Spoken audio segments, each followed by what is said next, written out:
بسم اللہ الرحمن الرحیم۔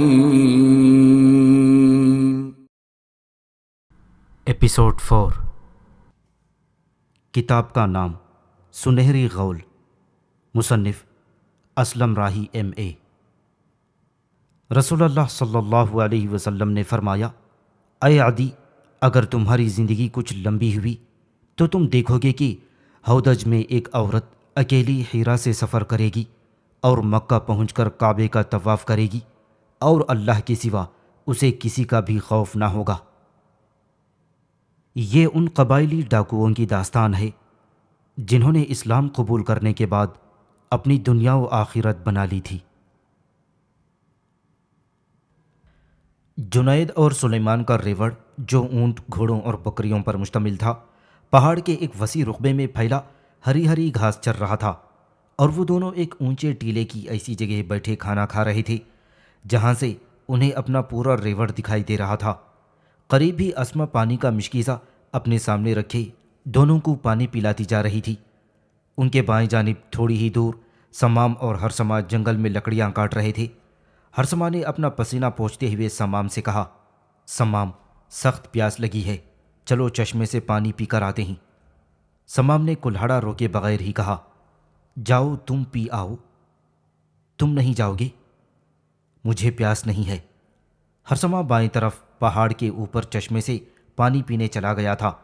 جنید اور سلیمان کو کھانا کھلانے کے بعد اسما واپس لوٹی اور راستے میں پڑنے والے ایک چشمے کے کنارے بیٹھ کر اس نے سر پر رکھے ہوئے برتن ایک طرف رکھ دیے تھے۔ پہلے اس نے ٹھنڈے پانی سے ہاتھ پاؤں دھوئے، پھر منہ پر چھینٹے دینے لگی۔ جوں ہی وہ اٹھی اور کھانے کے برتن اٹھانے لگی، یہودی بھی وہاں پہنچ گئے تھے اور اپنے گھوڑوں سے اتر پڑے۔ اسما بیچاری خوف سے کانپ گئی تھی۔ ایک یہودی آگے بڑھا اور اسما کا بازو پکڑ لیا۔ اسما غصے میں سرخ ہو گئی۔ دائیں ہاتھ کا ایک بھرپور تمانچہ اس نے یہودی کے منہ پر دے مارا۔ ذلیل، کمینے، چھوڑو میرا ہاتھ۔ یہودی نے بڑی بے رحمی سے اس کا بازو مروڑا۔ تمہیں ہمارے ساتھ چلنا ہوگا۔ اسما بیچاری دوہری ہو گئی، تاہم اس نے ہمت نہ ہاری۔ پاؤں کی ایک سخت ٹھوکر اس یہودی کے پیٹ میں دے ماری۔ یہودی بے بس سا ہو کر گر گیا۔ اسما نے اپنا بازو چھڑا لیا اور کھانے کے خالی برتن وہیں چھوڑ کر وہ دہشت زدہ سی ہو کر بائیں جانب جنگل کی طرف بے تحاشا بھاگنے لگی تھی۔ القطر کے دو آدمی قریب ہی لکڑیاں کاٹ رہے تھے۔ انہوں نے جو یہ منظر دیکھا تو اپنی تلواریں سونت لیں اور اسما کی مدد کے لیے یہودیوں کی طرف بھاگے۔ اسما ان کے قریب آ کر رک گئی اور ایک درخت کا سہارا لے کر اونچے اونچے سانس لینے لگی۔ یہودی بھاگتے ہوئے آئے اور ان دونوں عربوں پر ٹوٹ پڑے۔ انہوں نے بھی ڈٹ کر مقابلہ کیا۔ اسما کچھ زیادہ ہی ہراساں ہوتی چلی جا رہی تھی۔ اچانک یہودیوں نے ایک عرب کو قتل کر دیا۔ اسما اور زیادہ پریشان ہو گئی تھی۔ دوسرا عرب ابھی تک مقابلہ کر رہا تھا، مگر ان بھیڑیوں نے تھوڑی دیر بعد اسے بھی قتل کر دیا اور پھر اسما کی طرف بڑھے۔ وہ بیچاری درخت سے لگی کانپ رہی تھی۔ جب اس نے دیکھا کہ دونوں عرب ختم ہو گئے اور یہودی پھر اس کی طرف بڑھ رہے تھے تو وہ پھر جنگل میں بھاگنے لگی۔ یہودی بھی اس کے پیچھے بھاگ رہے تھے۔ ان میں سے ایک بالکل اسما کے قریب پہنچ گیا تھا اور دوسرے دونوں ذرا پیچھے رہ گئے تھے۔ اسما کے لیے بچاؤ کا کوئی چارہ نہ رہ گیا تھا۔ وہ یہودیوں کے چنگل سے اپنے آپ کو بچانے کی خاطر زور زور سے پکارنے لگی تھی، سمام، سمام۔ اسما اب تھک کر چور ہو گئی تھی۔ ایک یہودی اس کے بالکل قریب آ گیا تھا، دوسرے بھی کچھ زیادہ دور نہ تھے۔ دفتن ایک طرف سے سمام نمودار ہوا۔ اس کے ایک ہاتھ میں تلوار اور دوسرے میں ایک موٹی سی لکڑی تھی۔ اسما اس کے قریب آ کر زمین پر گر گئی اور ہانپنے لگی تھی۔ سمام یہودی پر ٹوٹ پڑا، لیکن وہ مستعد ہو گیا تھا۔ بڑی پھرتی سے اس نے سمام کا وار اپنی تلوار پر روک لیا تھا، مگر اس کی تقدیر ہار چکی تھی۔ تلواریں ایک دوسرے سے ٹکرا کر ابھی جدا بھی نہ ہوئی تھیں کہ سمام نے بائیں ہاتھ کی پوری قوت سے لکڑی اس یہودی کی کنپٹی پر دے ماری۔ اس پر یہودی لڑکھڑا کر گر گیا تھا۔ سمام نے تلوار کے ایک ہی بھرپور وار سے اس کا جسم درمیان سے دو ٹکڑے کر دیا تھا۔ دوسرے دو یہودی جو شکاری کتوں کی طرح بھاگے چلے آ رہے تھے، اپنے ساتھی کی حسرت زدہ موت دیکھ کر وہیں پر رک گئے تھے، مگر سمام انہیں شاید سوچنے کی مہلت نہ دینا چاہتا تھا۔ فوراً آگے بڑھ کر دونوں پر ٹوٹ پڑا۔ شاہین اور گدھ آپس میں لڑ پڑے تھے۔ اسما اب تک اپنا سانس درست کر چکی تھی۔ فوراً ہی اس نے کچھ سوچا، مرے ہوئے یہودی کی تلوار اٹھائی اور سمام کی طرف مدد کے لیے آگے بڑھی۔ سمام کو اپنے ساتھ دیکھ کر اب اس کی آنکھوں میں انتقام کا خون اتر آیا تھا۔ سمام نے اسما کو آگے بڑھتے ہوئے دیکھ لیا تھا۔ اس نے اسے منع کر دیا اور وہیں رک جانے کو کہا۔ اسما بیچاری کھڑی ہو گئی۔ سمام بڑی تیزی سے اس پر تلوار اور لکڑی سے وار کر رہا تھا۔ یہودی اسے بہت جلد ختم کر دینے کے درپے تھے، اور دوسری طرف لمحہ بلمحہ سمام کے حملوں میں تیزی آ رہی تھی۔ یہودی ماند پڑ رہے تھے اور سمام کا خون گرم ہوتا جا رہا تھا۔ ایک اور یہودی کو اس نے لکڑی پر سر مارتے ہوئے دور گرا دیا۔ سمام بڑی پھرتی سے اس پر جھپٹا اور اس کی دونوں ٹانگیں کاٹ دیں۔ آخری یہودی سمام کے سامنے چند لمحے بھی نہ نکال سکا اور خون میں لت پت زمین پر کچھ دیر لوٹ لوٹ کر ٹھنڈا ہو گیا۔ سمام نے ہاتھ میں پکڑی ہوئی لکڑی پھینک دی اور تلوار نیام میں کرتا ہوا اسما کے قریب آیا۔ وہ اسے دیکھتے ہی مسکرا رہی تھی، بالکل شبنم میں نہائی ہوئی مقدس اور بند کلی کی طرح۔ سمام اس کے قریب آ کر دھیرے سے بولا، جاؤ اسما، گھر چلی جاؤ۔ اسما بیچاری خوفزدہ سی ہو کر بولی، میں اکیلی نہیں جاؤں گی، تمہارے ساتھ ہی چلوں گی۔ لیکن میں تو ابھی ٹھہر جاؤں گا۔ تو میں اتنی دیر تمہارے پاس ہی بیٹھی رہوں گی۔ اچھا چلو میرے ساتھ۔ اسما اس کے ساتھ ساتھ چل پڑی۔ سمام کے بازو کی طرف دیکھتے ہوئے وہ ایک جگہ رک گئی۔ ٹھہرو سمام۔ وہ رک گیا۔ کیا بات ہے؟ شاید تمہارا کل کا زخم کھل گیا ہے، دیکھو تو کتنا خون بہہ رہا ہے۔ سمام نے لاپرواہی سے کہا، کوئی بات نہیں، چلو چلتے ہیں۔ اسما نے آگے بڑھ کر اس کی عبا پکڑ لی۔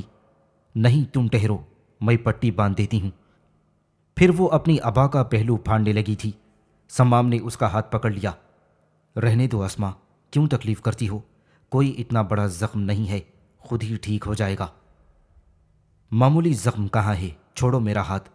سمام نے اسی طرح اس کا ہاتھ پکڑے رکھا۔ میں تمہیں عبا نہیں پھاڑنے دوں گا۔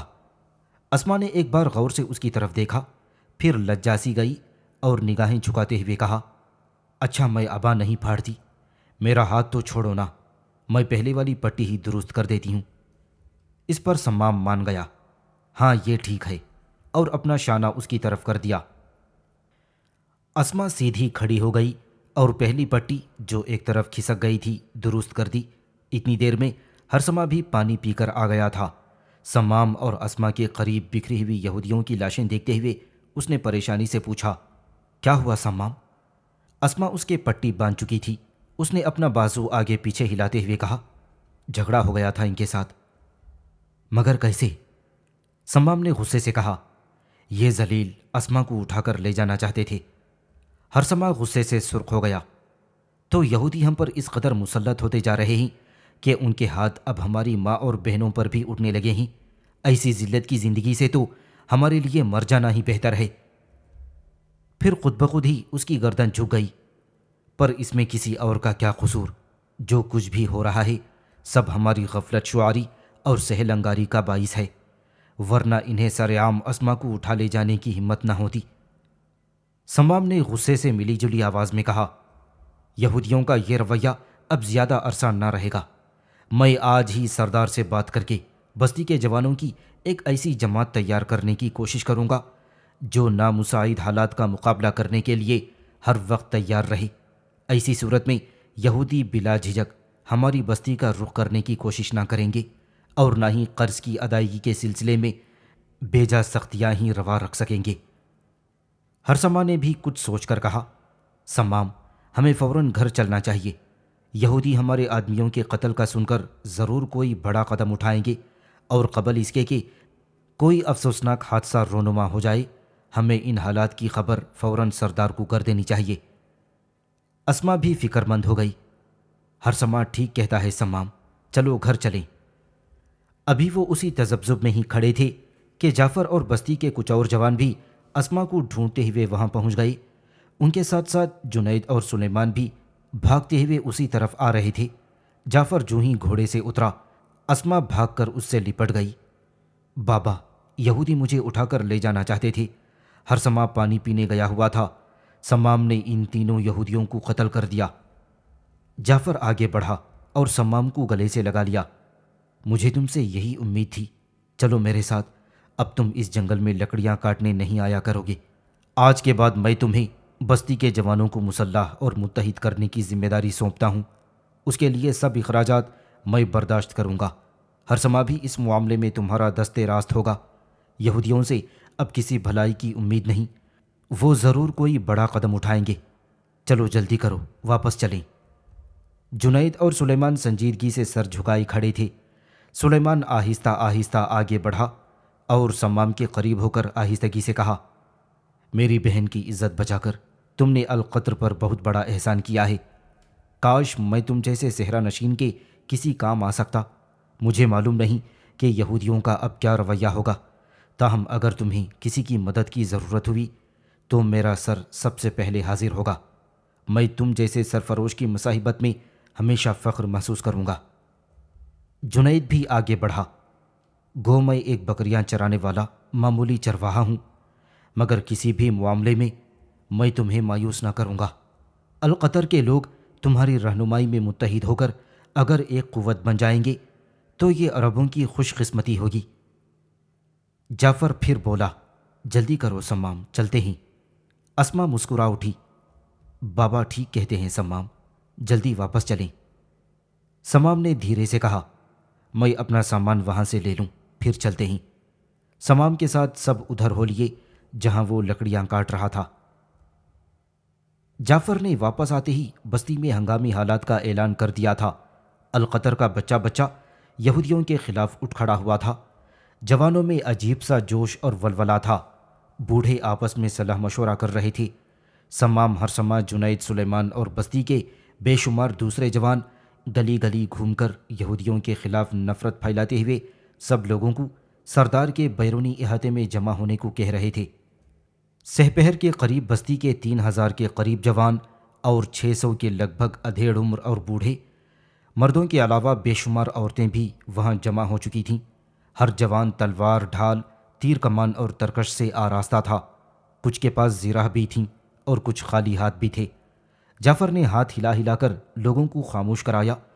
سب نے آپس کی باتیں چھوڑ دیں اور سردار کی طرف ہمتاً متوجہ ہو گئے۔ اسی دوران جعفر کی بھاری بھرکم اور باروب آواز فضاؤں میں گونجی، ساتھیوں، میں یہودیوں کے مظالم کے سامنے آج تک اس لیے خاموش رہا کہ بستی کو بلا وجہ جنگ کی بھٹی میں دھکیلنا نہ چاہتا تھا، لیکن یہودیوں کے ہاتھ اب دراز ہو گئے ہیں۔ ان کے ظلم کے سائے گہرے ہی گہرے ہوتے چلے جا رہے ہیں۔ اب ان کے ہاتھ ہماری عورتوں پر بھی اٹھنے لگے ہیں، قبل اس کے کہ وہ ایک بھاری جمعیت کے ساتھ ہم پر چڑھ دوڑیں۔ میں تم سب کو ان کے مقابلے کی دعوت دیتا ہوں۔ تم میں سے جو بھی میرے فیصلے اور خیالات سے اختلاف رکھتا ہو وہ بخوشی کھڑا ہو سکتا ہے اور اپنی رائے کا اظہار کر سکتا ہے۔ بستی کے سب لوگ جواب میں ایک زبان ہو کر چلائے، ہمیں کوئی اختلاف نہیں۔ پھر طرح طرح کی آوازیں آنے لگیں، ہم متحد ہیں، ہم یہودیوں کے خلاف لڑیں گے، تمہاری ہر پکار پر ہم لبیک کہیں گے۔ ایک طرف سے کچھ جوان باری باری چلائے، ہم ان سے انتقام لیں گے، ہم اپنے سردار کے حکم پر جان کی بازی لگا دیں گے۔ جعفر مسکرا اٹھا۔ ایک طرف کھڑی بستی کی عورتوں میں مسرت کی لہر دوڑ گئی تھی۔ لوگ ابھی تک جوش و خروش کے عالم میں یہودیوں کے خلاف طرح طرح سے نفرت کا اظہار کر رہے تھے۔ جعفر نے پھر ایک بار ہاتھ ہلا کر انہیں چپ کرا دیا اور بلند آواز سے مخاطب ہوا، میں نے بستی کے جوانوں کو جنگی تربیت دینے اور انہیں ہر طرح سے مسلح کرنے کے لیے سمام بن ثعلب کو ان کا سالار مقرر کر دیا ہے۔ تم میں سے جس کو بھی اس انتخاب پر اختلاف رائے ہو، کھڑا ہو کر کسی اور شخص کا نام پیش کر سکتا ہے۔ اس پر لوگ چلانے لگے، ہم سمام کو اپنا سردار تسلیم کرتے ہیں، ہم اس کے اشارے پر کٹ مریں گے۔ جعفر نے پھر انہیں خاموش کرا دیا اور نقدی کی ایک تھیلی اپنے قریب کھڑے ہوئے سمام کے ہاتھ میں دیتے ہوئے کہا، میں جنگ کی تیاری کے لیے سمام کو 10,000 دینار دیتا ہوں۔ اس کے ساتھ ہی القطر کے بے شمار با اثر اور مخیر لوگ اپنی نشستوں سے اٹھ کر سمام کے پاس نقدی کی تھیلیاں جمع کرانے لگے تھے۔ جعفر کے کہنے پر سب لوگ اپنے اپنے گھروں کو چلے گئے۔ عورتیں پہلے ہی وہاں سے ہٹ چکی تھیں۔ بستی کے لوہار ادریس کو وہیں روک لیا گیا تھا۔ جعفر کے پاس اب سمام اور ہرسمہ کے علاوہ ادریس بھی کھڑا ہوا تھا۔ سمام کی دائیں طرف اسما کھڑی تھی اور بائیں طرف جنید اور سلیمان تھے۔ جعفر کی دی ہوئی 10,000 دینار کی تھیلی سمام نے ادریس بن مالک کی طرف بڑھاتے ہوئے کہا، ادریس، تمہیں اب دن رات کام کرنا ہوگا۔ بستی کے کافی جوانوں کے پاس ڈھالیں ہیں اور تلواریں تو سبھی کے پاس ہیں، لیکن پھر بھی تمہیں صیقل شدہ 3,000 تلواریں اور اتنی ہی ڈھالیں بنانا ہوں گی، اور اس کے علاوہ جس قدر بھی زہر میں بجھے ہوئے تیر بنا سکتے ہو بناؤ، لیکن بہت جلد، کیونکہ یہودیوں کا اب کوئی اعتبار نہیں رہا۔ ادریس نے ہاتھ بڑھا کر تھیلی لے لی اور بڑا مؤدب ہو کر بولا، میں اپنی بستی کی سلامتی کی خاطر دن رات ایک کر دوں گا۔ سمام نے پھر کہا، تم اب جاؤ، اپنا کام شروع کر دو۔ تھوڑی دیر بعد بستی کے 20 جوان بھی تمہارے پاس پہنچ جائیں گے۔ وہ روزانہ تم دونوں بھائیوں کو کام میں مدد دیں گے۔ اس کے علاوہ جس وقت بھی تمہیں اور رقم کی ضرورت ہو تو فوراً مجھ سے مانگ لیا کرو۔ ادریس واپس مڑ کر چند ہی قدم گیا تھا کہ سمام نے پھر اسے بلوا لیا۔ ادریس، ادریس، ٹھہرو، میری بات سنو۔ ادریس واپس مڑ کر اس کی طرف دیکھنے لگا۔ اس کے علاوہ تمہیں لکڑی کے 3,000 تختے بھی بنانے ہوں گے، جن میں ہر ایک کی لمبائی 3 فٹ، چوڑائی 2 فٹ اور موٹائی 2 انچ ہوگی۔ ہر تختے کے ایک طرف اسے زمین پر گاڑنے کے لیے 1 فٹ لمبی اور نوکیلی لکڑی بڑھی ہونی چاہیے۔ ادریس نے جواب میں سر ہلایا، بالکل، میں سمجھ گیا ہوں۔ تو پھر جاؤ، بستی میں جتنے بھی لوگ لکڑی کے کام میں ماہر ہیں تمہارے پاس پہنچ جائیں گے، اور تختوں کے لیے لکڑی شام تک تمہارے پاس پہنچا دی جائے گی۔ اس کے بعد ادریس تیزی سے باہر نکل گیا تھا۔ شام سے کافی دیر قبل ہی ادریس کے پاس کام کرنے والے جوان پہنچ گئے تھے۔ لکڑی کا کام جاننے والے کاریگر بھی سمام نے اس کے پاس پہنچا دیے تھے۔ اس کے علاوہ بستی کے 400 کے قریب جوان ہرسمہ کی سرکردگی میں جنگل میں لکڑی کاٹنے جا چکے تھے۔ بستی کا ہر شخص مصروف نظر آ رہا تھا، جیسے ان میں کسی نے نئی روح پھونک دی ہو۔ تھوڑی دیر تک ادریس کے ساتھ کام کرنے کے بعد سمام نے پوری بستی کا ایک چکر لگایا اور شام سے ذرا پہلے وہ اپنے گھر داخل ہو گیا۔ اپنی ماں کے پاس جا کر وہ بیٹھا ہی تھا کہ دروازے پر کسی نے دستک دی۔ ثعلب دروازہ کھولنے کے لیے اٹھا۔ سمام اپنی ماں اور بہن کے ساتھ باتیں کرنے لگا تھا۔ ثعلب جب باہر سے ہو کر واپس لوٹا تو کچھ بدلا بدلا سا تھا۔ اس کے چہرے پر سنجیدگی اور سختی کا گہرا رنگ تھا۔ پیشانی پر غم اور فکر کی لکیریں خاصی نمایاں ہو گئی تھیں۔ لگاتار کچھ وقت تک وہ سمام کو غور سے گھورتا رہا، پھر بوجھل سی آواز میں اس نے سمام سے پوچھا، تم نے آج پھر یہودیوں کے کچھ آدمی قتل کیے ہیں؟ سمام ماں کے پاس ہی کھڑا ہو گیا۔ ہاں بابا، وہ اسما کو اٹھا کر لے جانا چاہتے تھے، کیا سردار نے تمہیں نہیں بتایا؟ ثعلب کے چہرے پر خشونت کا رنگ اور گہرا ہو گیا تھا۔ ازیا اور جویریہ اس کی یہ حالت دیکھ کر کانپ گئی تھیں اور دونوں کھڑی ہو گئیں۔ ازیا نے سمام کا ہاتھ پکڑ لیا تھا۔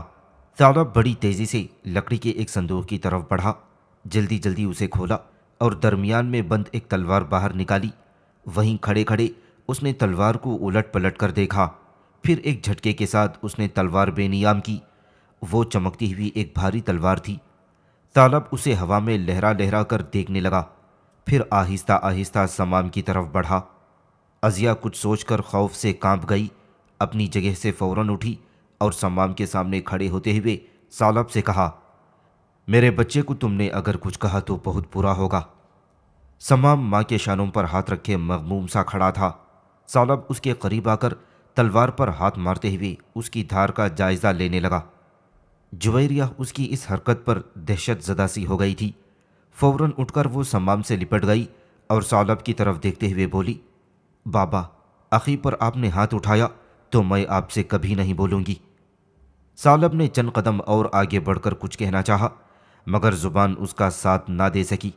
سمام کی طرف دیکھتے ہوئے جانے کس خیال سے اس کی پلکیں بھیگ گئی تھیں، پھر آنسوؤں کے 2 موٹے موٹے قطرے اس کی آنکھوں سے گر پڑے اور زمین میں جذب ہو کر رہ گئے۔ مگر جلد ہی اس نے اپنی آنکھیں عمامے کے پلو سے خشک کر لیں اور سر کو ایک جھٹکا دیتے ہوئے کسی قدر ملائمت سے کہا، سمام، باہر یہودی اپنے ساتھیوں کے خون کے عوض میں تمہیں مانگنے آ گئے ہیں، وہ لڑے بغیر واپس نہیں جائیں گے، کیا تم ان کے ساتھ؟ ثعلب رک گیا اور پھر کہنے لگا، وہ تعداد میں 3 ہیں۔ سمام نے اس کی ڈھارس بندھائی۔ آپ فکر مت کریں بابا، میں ہر یہودی کی پیشانی پر شکست کا داغ لگا دوں گا، میں ان پر ثابت کر دوں گا ثعلب بن مغیرہ کا بیٹا بزدل نہیں ہے۔ ثعلب نے زبردستی مسکراتے ہوئے ہاتھ میں پکڑی ہوئی تلوار سمام کی طرف بڑھا دی۔ آج سے 40 برس پہلے میرے باپ نے مجھے یہ تلوار دی تھی۔ اس وقت میری عمر 20 برس کی تھی اور ڈیل ڈول میں بالکل تم جیسا تھا۔ میں نے اس تلوار کے ساتھ 20 قبائلی جنگوں میں حصہ لیا ہے، مگر کبھی اس پر دندان تک نہ پڑا۔ باپ دادا کی یہ امانت آج بھی تمہارے سپرد کرتا ہوں۔ سمام نے تلوار لے لی اور جب وہ باہر جانے کے لیے مڑا تو ثعلب نے اسے روک کر کہا، ٹھہر جاؤ سمام۔ واپس مڑتے ہوئے وہ پھر رک گیا تھا۔ ازیا اور جویریہ بڑی حیرت سے چپ چاپ یہ منظر دیکھ رہی تھی۔ ثعلب پھر اس صندوق کی طرف بڑھا اور اس میں سے ایک چمکتی ہوئی زرہ، مضبوط آہنی خود اور ایک بڑی اور بھاری سی ڈھال نکال کر واپس آیا۔ منہ سے کچھ کہے بغیر وہ آگے بڑھا اور چپ چاپ سمام کو زرہ پہنانے لگا۔ ازیا اور جویریہ بھی اس کام میں اس کی مدد کرنے لگی تھیں۔ اس کے بعد ثعلب نے اس کے سر پر آہنی خود رکھا، پھر اس کے ہاتھ میں وہی تلوار دیتے ہوئے وہ پکڑ کر اسے باہر لایا۔ ازیا اور جویریہ بھی ساتھ ساتھ تھیں۔ باہر یہودی بڑی بےتابی سے انتظار کر رہے تھے۔ جعفر اور اسما بھی اپنے مکان سے باہر کھڑے تھے۔ ان کے قریب ہی جنید اور سلیمان بڑی حیرت سے سارا منظر دیکھ رہے تھے۔ گلی میں بستی کے کچھ مسلح جوان بھی جمع ہو گئے تھے۔ وہ جعفر کے اشارے پر یہودیوں پر جھپٹنے کے لیے بالکل تیار کھڑے تھے۔ اسی لمحے ثعلب کے اپنے گھر کا دروازہ کھلا اور مسلح سمام کو بازو سے پکڑ کر باہر نکالتے ہوئے یہودیوں سے کہا، میں نے شیر کو اس کی کھچار سے باہر نکال دیا ہے، تم میں اگر ہمت ہے تو اسے پکڑ کر لے جاؤ۔ اس نے سمام کو اس کے عین سامنے کھڑا کر دیا تھا۔ ایک یہودی غصے سے بپھر گیا اور تلوار بے نیام کرتے ہوئے ثعلب کی طرف بڑھا اور سور کی طرح چلایا، فریب کار بوڑھے، تم نے ہمیں دھوکہ دیا ہے، تم نے اسے مسلح کر کے باہر نکالا، میں تمہیں جان سے مار دوں گا۔ یہودی جب ثعلب کی طرف بڑھا تو سمام خون خواری سے گرجا، ذلیل کتے، میرے سامنے میرے ہی خون پر حملہ کرتا ہے۔ پوری قوت سے سمام نے اپنی ڈھال اس یہودی کے منہ پر دے ماری۔ اس کا چہرہ خون آلود ہو گیا اور وہ چکرا کر ایک طرف گر گیا۔ دوسرے 2 یہودی بھوکی گیدھوں کی طرح اس پر ٹوٹ پڑے تھے۔ گلی میں کھڑے جنید اور سلیمان اپنی تلواریں سونت کر آگے بڑھے۔ ان کے پیچھے پیچھے بستی کے دوسرے جوان بھی اپنی تلواریں بے نیام کر چکے تھے۔ جب وہ ذرا قریب آئے تو ثعلب نے انہیں آگے بڑھنے سے روک دیا تھا۔ جعفر نے غضبناک ہو کر اعتراض کیا، مت روکو انہیں ثعلب، بڑھنے دو انہیں آگے۔ اس نے ہاتھ کے اشارے سے پھر سب کو آگے بڑھنے کو کہا۔ جنید آگے بڑھ کر جھپٹنا ہی چاہتا تھا کہ ثعلب غصے میں زور سے چلایا، رک جاؤ، کوئی بھی آگے مت بڑھے۔ سب رک گئے تھے۔ جعفر نے خوشمگی نگاہوں سے ثعلب کی طرف دیکھا۔ اسما کی نگاہوں میں بھی گلہ اور شکایت کا اظہار تھا۔ ازیا اور جویریہ بھی اداس ہو گئی تھیں۔ ثعلب کی پھر جوش و خروش میں ضبط کی گئی کامتی ہوئی آواز سنائی دی، بستی کے 3000 جوانوں کا سالار اگر صرف 3 یہودیوں سے اکیلا مقابلہ نہیں کر سکتا تو وہ اس عظیم منصب کا قطعاً حقدار نہیں۔ یہ عہدہ پھر کسی اور اس سے بہتر اور شجاع جوان کو سونپ دینا چاہیے تاکہ وہ بستی کی حفاظت اس سے بہتر طور پر کر سکے۔ پھر جعفر خاموش ہو گیا۔ جنید اور سلیمان کے سر جھک گئے تھے۔ اسما، ازیا اور جویریہ بھی خاموشی سے کھڑی ہو گئی تھیں۔ دونوں یہودی لگاتار سمام پر بڑے خوفناک حملے کر رہے تھے۔ تیسرا یہودی بھی اٹھا اور کسی قدر سست روی سے اپنے ساتھیوں کے پہلو با پہلو سمام پر وار کرنے لگا، مگر صحرا نشین بھی زخمی شیر کی طرح بپھر گیا تھا۔ اس کے پاؤں آگے پیچھے اور دائیں بائیں بڑے جچے تلے انداز میں حرکت کر رہے تھے۔ اس کی تلوار بار بار بڑی تیزی سے فضا میں لہرا لہرا کر تینوں یہودیوں کے حملوں کا جواب دینے کے علاوہ حملہ آور بھی ہو رہی تھیں۔ اس کی ڈھال ہر بار خوفناک آوازیں نکالتی ہوئی دشمن کی تلواروں کو پیچھے دھکیلنے لگی اور بار بار بے پناہ خشونت اور وحشت کا مظاہرہ کرتا ہوا یہودیوں پر وہ جھپٹ رہا تھا۔ اس کے حملوں میں برق جیسی جولانی تھی اور جسم میں عقاب کی سی پھرتی آ گئی تھی۔ وہ بپھر سا گیا تھا۔ اس کی نگاہوں میں انتقام کی لہر تھی۔ وہ دیوانہ وار حملہ آور ہو رہا تھا۔ اس طرح کی جیسے جیسے وہ ہماسوز سموم کے جھونکوں سے نکل کر تباہ کن آندھی، گرجتے رعد اور کوندتی برق کا کوئی بہت بڑا طوفان کھڑا کر دے گا۔ وہ بڑے مطمئن انداز میں اپنے چاروں طرف حملہ آور ہو رہا تھا۔ ثعلب اس کے حملوں سے مطمئن تھا۔ جعفر کی چھاتی تن گئی تھی۔ جنید اور سلیمان کی تلواروں پر گرفت بے حد مضبوط ہو گئی تھی۔ اسما، عزیہ اور جویریہ سمام کی کامیابی کے لیے دل ہی دل اور آنکھوں ہی آنکھوں میں دعائیں مانگ رہی تھیں۔ فضا میں ایک لخت، ایک چیخ بلند ہوئی اور ایک یہودی خون میں نہایا ہوا زمین پر لوٹ لوٹ کر ٹھنڈا ہو گیا۔ اس کا پیٹ پھٹ چکا تھا اور انتڑیاں باہر نکل آئی تھیں۔ تلواروں کے ٹکرانے کی آواز سن کر کافی لوگ گلی میں جمع ہو گئے تھے۔ ابھی زیادہ دیر نہ گزری تھی کہ وہی یہودی جس کے منہ پر سمام نے شروع میں اپنی ڈھال ماری تھی، اس کی تلوار کا شکار ہو کر اپنے ساتھی کے قریب ہی گر چکا تھا۔ اب مقابلے میں صرف ایک یہودی باقی رہ گیا تھا۔ وہ اپنے آپ کو ایک خوفناک اور بپھرے ہوئے دشمن کے مقابل تنہا پا کر خوفزدہ سا ہو گیا تھا۔ اس کی ٹانگیں کانپ رہی تھیں، بازو شل ہو چکے تھے۔ اس کے حملوں میں اب پہلے سی تیزی نہ رہی تھی، تاہم اپنے دفاع کی وہ پوری کوشش کر رہا تھا، مگر سمام کے حملوں میں پہلے سے بھی کہیں زیادہ تندی اور ابال آ چکا تھا۔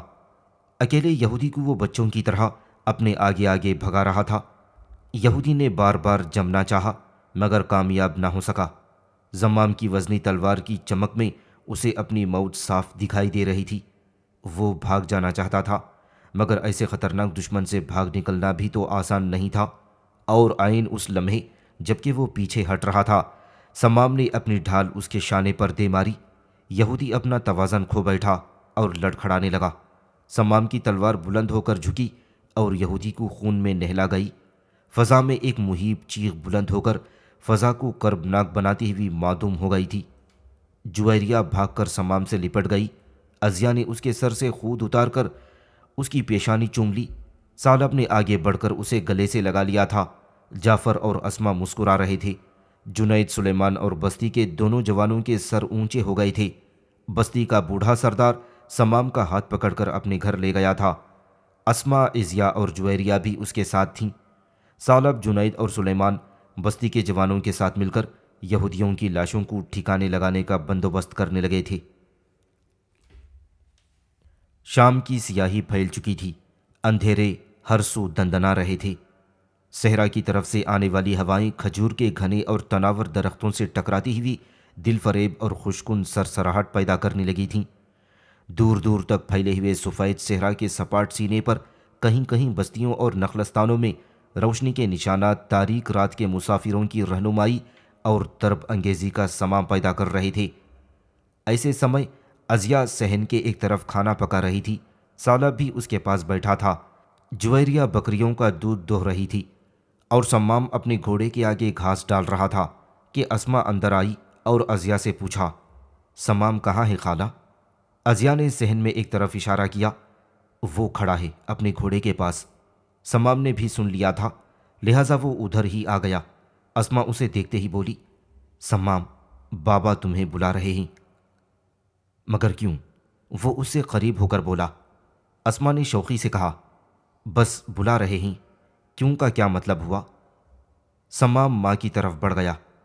تم چلو، میں کھانا کھا کر آتا ہوں۔ اسما کی باتوں میں چاہت آمیز ضد نمایاں تھی۔ ابھی میرے ساتھ چلو، کھانا بھی وہیں کھانا ہوگا۔ ضروری ہے کیا؟ ہاں، بابا تمہارا انتظار کر رہے ہیں۔ سمام ہار مان گیا۔ تو پھر چلو۔ اسما خوش ہو گئی۔ دونوں ایک ساتھ باہر نکل گئے۔ جعفر اور سلیمان صحن میں چٹائی پر بیٹھے تھے۔ سمام بھی ان کے پاس جا بیٹھا۔ اسما اب ان کے سامنے کھانے کے برتن رکھ رہی تھی۔ صحن میں دیواروں پر 4 مشعلیں روشن تھیں، جن کے باعث پورا مکان روشنی سے جگمگا اٹھا تھا۔ اسما آج خوشی سے جھوم جھوم کر صحن میں ادھر ادھر کام کر رہی تھی۔ وہ بے انتہا خوش تھی، لہرا لہرا کر کام کر رہی تھی کہ جیسے اس کی امیدیں جھمجھما اٹھی ہوں۔ اڑتی پھر رہی تھی جنگل میں ٹھنڈی ہواؤں کی طرح، بالکل مگن تھی ایک انوکھی ترنگ میں، جیسے وہ بکھرتی بکھرتی مجتمع ہو گئی ہو۔ اور اس کی وجہ شاید اسے ہی معلوم ہو، یا وہ خدا جانے جو کریم، احد اور علیم و بصیر ہے۔ پھر کھانے کے بعد سمام کلی کرنے کے لیے اٹھا۔ اسما بھی پانی کے برتنوں کے پاس کھڑی تھی۔ وہ ہلکی سی مگر گہری اور معنی خیز مسکراہٹ اپنے گلاب کی پتیوں کے سے لبوں پر بکھیرتی ہوئی بولی، ابھی مت جانا، ادھر چل کر بیٹھو۔ آواز ایسی تھی جیسے صحرا میں سحر مزامیری اٹھ کھڑا ہوا ہو۔ سمام نے بھی اس کی طرف دیکھتے ہوئے شوق مفروط آواز میں کہا، اچھا جی۔ اور اسما کی آواز لذت کش نغمگی کی طرح پھر بلند ہوئی، جی ہاں۔ سمام پھر چٹائی پر جا کر بیٹھ گیا تھا۔ اسما ان کے سامنے ایک برتن میں کھجوریں رکھ گئی تھی۔ جعفر جو ابھی تک خاموشی بیٹھا ہوا تھا سمام سے مخاطب ہوا، سمام، میں ادریس کے پاس گیا ہوا تھا، کام تو اچھی رفتار سے ہو رہا ہے، لکڑی بھی اس کے پاس پہنچا دی گئی ہے، تم گئے تھے اس کے پاس؟ سمام نے کھجور کی گٹھلی پھینکتے ہوئے کہا، میں ایک بار تو اس کے پاس شام سے ذرا قبل گیا تھا، اب پھر جاؤں گا۔ جعفر اٹھ کھڑا ہوا، چلو پھر دونوں چلتے ہیں۔ چلیے، وہ بھی کھڑا ہو گیا۔ اسما نے بھی انہیں اٹھتے ہوئے دیکھ لیا تھا۔ جعفر جب سمام کے ساتھ اس کے پاس سے گزرنے لگا تو اس نے رنجیدگی سے پوچھا، کہاں جا رہے ہو بابا؟ جعفر نے باہر نکلتے ہوئے بڑے پیار سے کہا، میں ذرا ادریس لوہار کے ہاں جا رہا ہوں۔ پھر اس نے سلیمان کی طرف دیکھا، تمہارے پاس سلیمان ہے نا؟ اسما نے شکایت آمیز انداز میں کہا، واپس جلدی آ جائیں گے نا؟ اسما کی آواز میں ایک سری سوز اور ابدی ساز تھا۔ بس میں ابھی کے ابھی آیا۔ سمام کے ساتھ وہ تیزی سے باہر چلا گیا تھا۔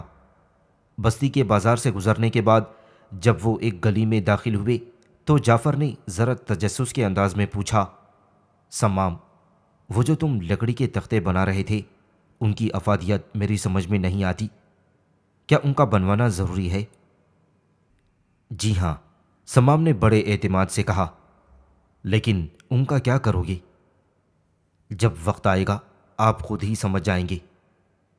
تمہارے اس راز سے مجھے ایک جستجو سی ہونے لگی ہے، اگر تم بتا سکو تو میں اس کے متعلق کچھ جاننا بے حد پسند کروں گا۔ سمام نے سرگوشی کے انداز میں کہنا شروع کیا، یہودیوں کے ساتھ ہماری جنگ اگر کھلے میدان میں ہوئی تو ہر جوان کو لکڑی کا ایک ایک تختہ دے دیا جائے گا۔ جنگ سے پہلے سب جوانوں کو 5 صفوں میں کھڑا کر دیا جائے گا۔ فردن فردن جنگ کے دوران ہر جوان اپنے آگے لکڑی کا وہ تختہ گاڑ لے گا۔ پہلی صف آگے کھڑی رہے گی اور ان کے حصے کے تختے دوسری صف کے جوان اپنی اصلی جگہ سے کچھ آگے گاڑ کر پھر اپنے تختوں کے پیچھے آ کر کھڑے ہو جائیں گے۔ پہلی صف اس لیے کھڑی رہے گی تاکہ یہودیوں کو اس انتظام کا پتہ نہ چل سکے۔ سمام ذرا رکا اور پھر کہنے لگا، جب انفرادی جنگ ختم ہو جائے گی اور یہودی آگے بڑھ کر ہماری تیروں کی زد میں آ جائیں گے تو پھر پہلی صف بھی اپنے لکڑی کے تختوں کے پیچھے جا بیٹھے گی اور دشمن پر تیروں کی بوچھاڑ کر دے گی۔ اس طرح ہم ان کی کئی صفوں کو الٹ کر رکھ دیں گے، اور اگر انہوں نے بھی جواب میں تیر برسائے تو وہ کارگر ثابت نہ ہوں گے، کیونکہ ان کے سب تیر لکڑی کے ان تختوں پر پیوست ہو کر رہ جائیں گے، اور ان کے پیچھے بیٹھے ہوئے ہمارے جوان بالکل محفوظ رہیں گے، اور یوں یہودیوں پر قابو پانا ہمارے لیے کافی سہل ہو جائے گا۔ ان کی تعداد خواہ کتنی ہی زیادہ کیوں نہ ہو، ہمارے اس طریقۂ جنگ کے سامنے وہ جم نہ سکیں گے۔ سمام نے جعفر کی طرف مسکرا کر دیکھا، کیا یہ تختے بنوانا اب ضروری نہیں ہے؟ جعفر خوش ہو گیا اور سمام کی پیٹھ تھپ تھپائی، تمہاری یہ خردمندی واقعی قابل تعریف ہے۔ تمہارے اس دفاعی طریقے سے میں بے حد متاثر ہوا ہوں۔ لات و عزا تمہاری مدد کریں اور تم ہر مقصد اور مہم سے کامیاب اور کامران لوٹو۔ میں خوش ہوں کہ بستی کی حفاظت کی ذمہ داریاں میں نے جس شخص کو سونپی ہیں وہ اس کام کی پوری اہلیت رکھتا ہے۔ سمام پھر بولا، لیکن اس کے سوا کوئی چارہ نہیں سردار، یہودی اپنی دوسری بستیوں سے بھی مدد حاصل کر سکتے ہیں۔ لڑائی میں کم از کم بھی ان کے 7,000 جوان حصہ لیں گے، اور ہمیں صرف اپنے ہی وسائل میں رہ کر ان کے ہر حربے کو ناکام بنانا ہوگا۔ آپ بے فکر اور مطمئن رہیں، میں بستی کی خون پسینے سے جمع کی ہوئی رقم کسی بیکار اور ناتمام انتظامات کی نظر نہیں ہونے دوں گا۔ جعفر نے اس کے کندھے پر ہاتھ رکھ دیا، تم غلط سمجھ رہے ہو بیٹا، مجھے تم پر پورا اعتماد ہے۔ تم جتنی بڑی رقم بھی طلب کرو گے میں انکار نہیں کروں گا۔ میرے لیے تمہارا ہر فیصلہ آخری اور قطعی ہے۔ دونوں باتیں کرتے ہوئے ادریس بن مالک کے ہاں داخل ہو گئے۔ اندر بڑے زور و شور سے کام ہو رہا تھا۔ گھر سے باہر مشلوں کی روشنی میں بے شمار جوان لکڑی چیرنے میں لگے ہوئے تھے۔ ادریس بن مالک اپنے چھوٹے بھائی مزید بن مالک اور بستی کے دوسرے کاریگروں کے ساتھ ڈھالیں، تلواریں اور تیر بنا رہا تھا، اور ایک طرف صحن میں لکڑی کا کام جاننے والے تختے بنا رہے تھے۔ سمام نے ایک تختہ الٹا کر کے دیکھا اور اس کا جائزہ لینے لگا۔ کام کرتے ہوئے ایک کاریگر نے پوچھا، کیا یہ ٹھیک نہیں؟ ادریس نے ہمیں ایسا ہی بنانے کو کہا تھا۔ سمام نے تختہ رکھ دیا، بالکل ٹھیک ہے، بس اسی طرح کے تختے بناتے رہو۔ کچھ دیر تک انہوں نے ادریس کے کام کا جائزہ لیا اور اس سے باتیں کرتے رہے، اور پھر وہ صحن سے باہر لکڑی چیرنے والوں کے پاس آ کھڑے ہوئے اور ان کے کام کی رفتار کا جائزہ لینے لگے۔ کچھ دیر بعد جعفر نے سمام سے قریب ہوتے ہوئے ہلکے سے کہا، آؤ سمام، چلتے ہیں۔ سمام نے زمین پر پڑا ہوا ایک کلہاڑا اٹھا لیا۔ میں یہیں رہوں گا، آپ جائیں۔ کیوں؟ میں کام میں ذرا جوانوں کا ہاتھ بٹاؤں گا۔ تو میں پھر جاؤں؟ ہاں، آپ جائیے۔ جعفر واپس مڑا۔ ابھی وہ گلی میں چند قدم ہی بڑھا تھا کہ سمام نے اسے پکارا، سنیے۔ جعفر مڑ کر اس کی طرف دیکھنے لگا۔ ہاں کہو۔ بابا سے کہہ دینا کہ آج رات میں گھر نہیں آؤں گا۔ تو کیا تم پوری رات یہیں کام کرو گے؟ جی ہاں۔ اس پر جعفر آگے بڑھ گیا۔ سمام نے کلہاڑا فضا میں لہرایا اور بڑی تیزی سے لکڑیاں کاٹنے لگا۔